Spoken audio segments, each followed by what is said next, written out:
বাংলাদেশ ক্রিকেটে এক উজ্জ্বল নক্ষত্র হয়ে এসেছেন নাহিদ রানা, যাকে নিয়ে আলোচনা আর মাতামাতির শেষ নেই। থাকবে বা কি করে? একটা রত্ন খুঁজে পেয়েছে বাংলাদেশ, যা আগে কখনো পাওয়া যায়নি। অর্থ দিয়ে অনেক কিছু কেনা যায়, পরিশ্রমেও মিলে যায় অনেক কিছু, তবে রানার যে ন্যাচারাল গতি সেটা চাইলেও কিনে আনা কিংবা পরিশ্রমের মাধ্যমে পাওয়া সম্ভব না। প্রায় 2 যুগ ধরে টেস্ট ও ওয়ানডে ক্রিকেটে নিয়মিত বাংলাদেশ দল, তবে এই 2024 সালে এসে এমন একজন খুঁজে পেয়েছে বাংলাদেশ, যাকে নিয়ে গর্ব করা যাবে যুগ যুগ ধরে। প্রথম কাউকে খুঁজে পেয়েছে যিনি কিনা প্রথম বাংলাদেশি ফাস্ট বোলার হিসেবে টেস্ট ও ওয়ানডে 2 ফরম্যাটে 150 কিলোমিটার গতিতে আগুনের গোলা ছুটতে জানেন। এরকম কাণ্ড এর আগে কেউই করতে পারেননি। এর মাঝে টেস্ট ক্রিকেটের সবচেয়ে গতির বলটা ছুঁড়েছেন তিনি। মাত্র 22 বছর বয়সে যা কিছু করে ফেলেছেন, তাতে তাকে নিয়েই তো হবে আলোচনা। এর মাঝে কেউ কেউ তো আর তার মাঝে দেখছেন ব্রেট লি কিংবা শোয়েব আখতারের ছায়া। যদিও বাস্তবতা হচ্ছে নাহিদের সামনে সুযোগ আছে তাদেরকে ছাড়িয়ে যাওয়ার। 22 বছর বয়স, 6 ফুট 3 ইঞ্চি উচ্চতা আর লিকলিকে শরীর।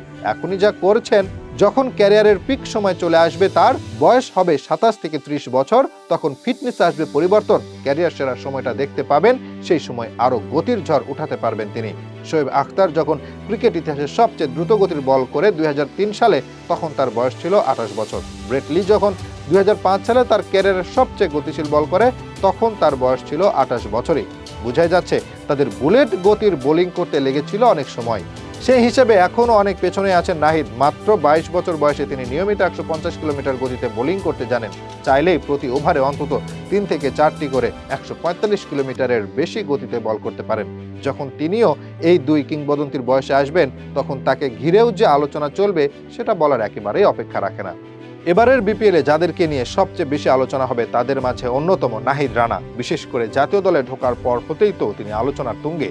এবারের বিপিএল ড্রাফটে তাকে দলে নিয়েছে রংপুর রাইডার্স। গত আসরে দারুণ শুরুর পরেও তাদের যাত্রা থামে প্লে অফে। এবার অবশ্য গতবারের মতো শক্তিশালী দল নয়, তবে এবারেও যে ভালো কিছু করতে চাইবে তারা, সেটা বলার অপেক্ষা রাখে না।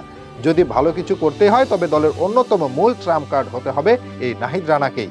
তার দিকে যে শুধু রংপুরের সমর্থকরাই তাকিয়ে থাকবে তা কিন্তু নয়, গোটা বাংলাদেশ তাকিয়ে থাকবে নাহিদের দিকে। যদি বিপিএলে গতির ঝড় তুলে চমকে দিতে পারেন সবাইকে, তবে আক্ষেপ করবে আইপিএল এর দলগুলো, কেন তারা নাহিদকে নিল না দলে।